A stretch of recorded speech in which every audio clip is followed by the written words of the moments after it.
बिस्मिल्लाहिर्रहमानिर्रहीम। अस्सलाम वालेकुम दोस्तों, आप सब कैसे हैं। मैं हूं मोहम्मद सलमान और आप देख रहे हैं सलमान वॉइस टीवी। तो दोस्तों, आज का हमारा मौजू है अर्तुगरुल गाज़ी। अर्तुगरुल गाज़ी कौन है, कहाँ रहता था, इस्लामी नुक्ता नज़र में इसका क्या किरदार है। तो दोस्तों, हम शुरू करने से पहले आप सबसे गुजारिश है, हमारे चैनल को सब्सक्राइब कीजिए, लाइक कीजिए, कमेंट कीजिए और अगर पसंद आए तो दोस्तों तक ज़रूर शेयर कीजिएगा। दो लश्कर आपस में लड़ रहे हैं। एक मैदान में एक जंगली बदुओं का काफिला। जंगल के लोग अपने कबीले को लेकर एक जंगली कबीला अपने सरदार के साथ नकल मकानी कर रहा है, एक जगह से दूसरी जगह। और अल्लाह का निज़ाम देखो, ये चलते चलते लोग वहाँ पहुँच जाते हैं जहाँ दो लश्कर आपस में लड़ रहे होते हैं। जब ये वहाँ पहुँचते हैं तो एक लश्कर के कदम उखड़ रहे होते हैं और दूसरा गालिब आ रहा है। इनको नहीं पता शिकस्त खाने वाला कौन है और फातह पाने वाला कौन है, इनको नहीं पता। जंगल कबीले के सरदार का नाम अर्तुगरुल गाज़ी है। तो ये सरदार कहता है, जो शिकस्त खा रहे हैं इनकी मदद करो। और इनको कुछ नहीं पता शिकस्त खाने वाले कौन हैं, और जो शिकस्त खा रहे हैं इनकी मदद करो। 400 वहशी जंगलियों ने गालिब आने वाले लश्कर के पीछे हमला कर दिया और एकदम जब 400 तलवारें धाड़ धाड़ पड़ी तो चंद लम्हों में नक्शा बदल गया। भागने वाले जम गए और जम जाने वाले भाग गए। जब जंग ख़त्म हुई तो शिकस्त खुर्दा लश्कर के बादशाह ने इनको बुलाया। इनसे पूछता है, मुझे जानते हो मैं कौन हूँ। इसने कहा नहीं। तो बादशाह ने कहा, तुमने मेरी मदद क्यों की। अर्तुगरुल ने कहा, इंसानी हमदर्दी की वजह से। तुमको शिकस्त हो रही थी इसलिए तुम्हारी मदद की। फिर बादशाह अपना तारुफ करवाता है, कहता है, मैं सुल्तान सुलेमान सल्जूकी, तुर्की का बादशाह। मुसलमानों का लश्कर था, तातारियों से शिकस्त खा रहा था। तातारी फतह पा रहे थे और मुसलमान शिकस्त खा रहे थे, और वो अल्लाह की गैबी मदद बनकर आए थे। तो बादशाह उससे कहता है, मेरे साथ रहना पसंद करोगे। तुमने मेरे ऊपर एहसान किया है, मैं उसका बदला देना चाहता हूँ। मेरे साथ रहना पसंद करोगे। कहने लगा, क्यों नहीं, कर लूँगा आपके साथ रहना पसंद। तो वो उसको लेकर तुर्की आए और इस्तांबुल उस वक्त रूम की हुकूमत में था। उसे फतह किया था अर्तुगरुल के चौथे पाँचवें पड़पोते मोहम्मद फातह ने।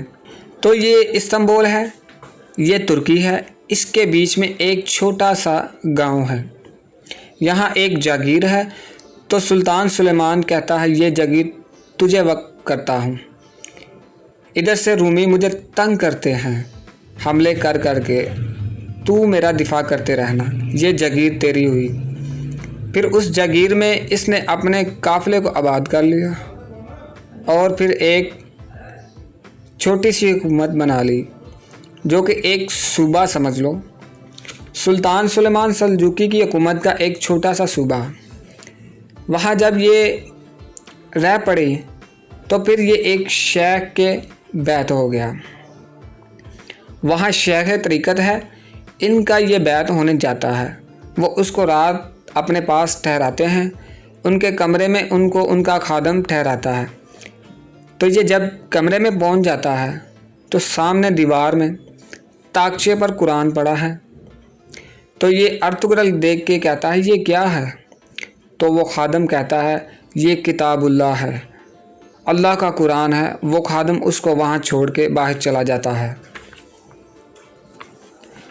अर्तुगरुल देहाती आदमी, जंगल में रहने वाला, पहली मर्तबा ज़िंदगी में कुरान देख रहा है और वो हैरान हो के कहता है, ये कुरान है, अल्लाह की किताब है, और मैं अल्लाह की किताब के सामने सो जाऊं, ये कितनी बेअदबी है।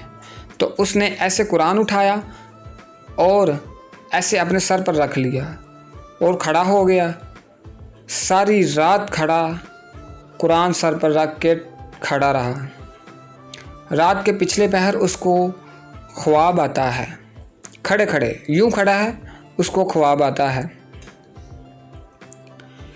उसने देखा تو اس کی پشت سے ایک چاند نکلتا ہے اور شیخ کی بیٹی کے سینے میں جا اترتا ہے۔ پھر اس لڑکی کے سینے سے ایک درخت نکلتا ہے اور پھیلتے پھیلتے 3 بڑے اعظموں پر چھا، افریقہ، یورپ، ایشیا پر۔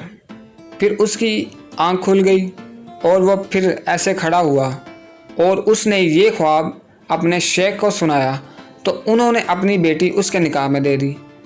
اس بیٹی سے ایک بچہ پیدا ہوا اور پھر ارطغرل نے اس کا نام عثمان رکھ دیا۔ عثمانی ترک نے ایک نئی اسلامی حکومت کی بنیاد رکھی جو کہ 1924 تک چلتی رہی۔ 800 سال حکومت چلی تو جب حکومت کا یہ شیرازہ بکھرا لیکن پھر جٹ جاتا تھا، پھر وہ قلب اول والا جوڑ کبھی نہ پیدا ہوا، ٹکڑے ٹکڑے بن گئے اور ان ٹکڑوں میں اللہ لوگ پیدا کرتا رہا جو اسلام کی دعوت دیتے رہے، اور آخرکار پھر 1924 کو سلطنت عثمانیہ کا خاتمہ ہو گیا۔ تو دوستو یہ تھی ارطغرل غازی کی زندگی پر مبنی داستان۔ دوستو ہماری ہر نئی آنے والی ویڈیوز انشاءاللہ آپ تک پہنچتی رہے گی۔ بیل آئیکن کو ضرور پریس کیجئے گا تاکہ ہماری ہر آنے والی ویڈیو آپ سب دوستوں تک پہنچتی رہے۔ اپنا خیال رکھیے گا۔ اللہ حافظ۔